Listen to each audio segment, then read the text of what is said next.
యెషయా గ్రంథము 36వ అధ్యాయము. హిజ్కియా రాజు యొక్క 14వ సంవత్సరమున అష్షూరు రాజైన సన్హెరీబు యూదా దేశములోని ప్రాకారము గల పట్టణములన్నిటి మీదికి వచ్చి వాటిని పట్టుకొనెను. అంతటా అష్షూరు రాజు రబ్షాకేను లాకీషు పట్టణము నుండి యెరూషలేమునందున్న రాజైన హిజ్కియా మీదికి బహు గొప్ప సేనతో పంపెను.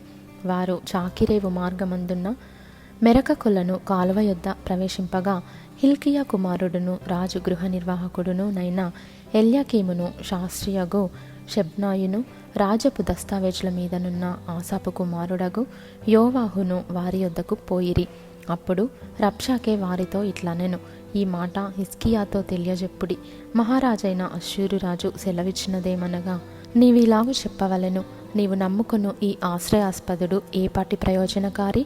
యుద్ధ విషయంలో నీ యోచనయు నీ బలమును వట్టి మాటలే.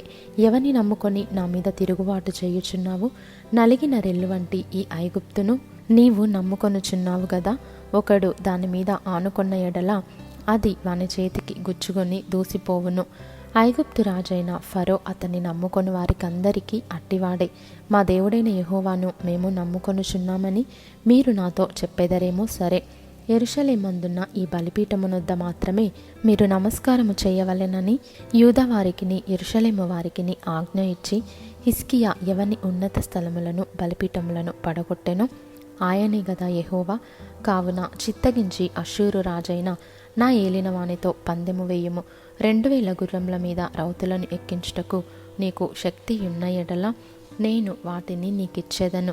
లేని ఎడల నా యజమానుని సేవకులలో అత్యల్పుడైన అధిపతియగు ఒకని నీవేలాగు ఎదిరింతువు? రథములను రౌతులను పంపునని ఐగుప్తు రాజును నీవు ఆశ్రయించుకొంటివే. యెహోవా సెలవు నొందకయే ఈ దేశమును పాడు చేయుటకు నేను వచ్చి తినా? లేదు, ఆ దేశము మీదికి పోయి పాడు చేయుమని యెహోవా నాకు ఆజ్ఞ ఇచ్చెను అని చెప్పెను. ఎల్యాకీము, షెబ్నా, యోవాహు అనువారు, చిత్తగించుము, నీ దాసులమైన మాకు సిరియా భాష తెలియను గనుక దానితో మాటలాడుము. ప్రాకారము మీదనున్న ప్రజల వినికిడిలో యూదుల భాషతో మాటలాడకుమని రబ్షాకేతో అనగా, రబ్షాకే ఈ మాటలు చెప్పుటకై నా యజమానుడు నీ యజమానుని యొద్దకును నీ యొద్దకును నన్ను పంపెనా? తమ మలమును తినునట్లును తమ మూత్రమును త్రాగునట్లును మీతో కూడా ప్రాకారము మీద ఉన్న వారి యొద్దకును నన్ను పంపెను గదా అని చెప్పి గొప్ప శబ్దముతో యూదా భాషతో ఇట్లా నేను, మహారాజైన అష్షూరు రాజు సెలవిచ్చిన మాటలు వినుడి. రాజు సెలవిచ్చినదేమనగా, హిజ్కియా చేత మోసపోకుడి. మిమ్మును విడిపింప శక్తి వానికి చాలదు. యెహోవాను బట్టి మిమ్మును నమ్మించి యెహోవా మనలను విడిపించును. ఈ పట్టణము అష్షూరు రాజు చేతిలో చిక్కకపోవునని హిజ్కియా చెప్పుచున్నాడే. హిజ్కియా చెప్పిన మాట మీరు అంగీకరింపవలదు. అష్షూరు రాజు సెలవిచ్చినదేమనగా, నాతో సంధి చేసుకొని నా యొద్దకు మీరు బయటికి వచ్చిన ఎడల మీలో ప్రతి మనిషి తన ద్రాక్ష చెట్టు ఫలమును తన అంజూరపు చెట్టు ఫలమును తినుచు తన బావి నీళ్లు త్రాగుచునుండును.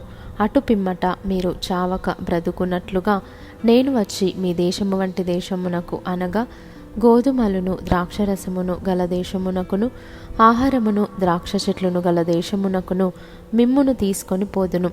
యెహోవా మిమ్మును విడిపించునని చెప్పి హిజ్కియా మిమ్మును మోసపుచ్చుచున్నాడు. ఆయా జనముల దేవతలలో ఏదైనను తన దేశమును అష్షూరు రాజు చేతిలో నుండి విడిపించెనా? హమాతు దేవతలేమాయెను, అర్పాదు దేవతలేమాయెను, సెపర్వయీము దేవతలేమాయెను. షోమ్రోను దేశపు దేవత నా చేతిలో నుండి షోమ్రోనును విడిపించెనా? యెహోవా నా చేతిలో నుండి యెరూషలేమును విడిపించిననుటకు ఈ దేశముల దేవతలలో ఏదైనను తన దేశమును నా చేతిలో నుండి విడిపించినది కలదా అని చెప్పెను. అయితే అతనికి ప్రత్యుత్తరం ఇయ్యవద్దని రాజు సెలవిచ్చియుండుట చేత వారెంత మాత్రమును ప్రత్యుత్తరమియ్యక ఊరకొనిరి. గృహ నిర్వాహకుడును హిల్కియా కుమారుడునైన ఎల్యాకీమును శాస్త్రియగు షెబ్నాయును రాజపు దస్తావేజుల మీదనున్న ఆసాపు కుమారుడగు యోవాహును బట్టలు చింపుకొని హిజ్కియా యొద్దకు వచ్చి రబ్షాకే పలికిన మాటలన్నయూ తెలియజెప్పిరి.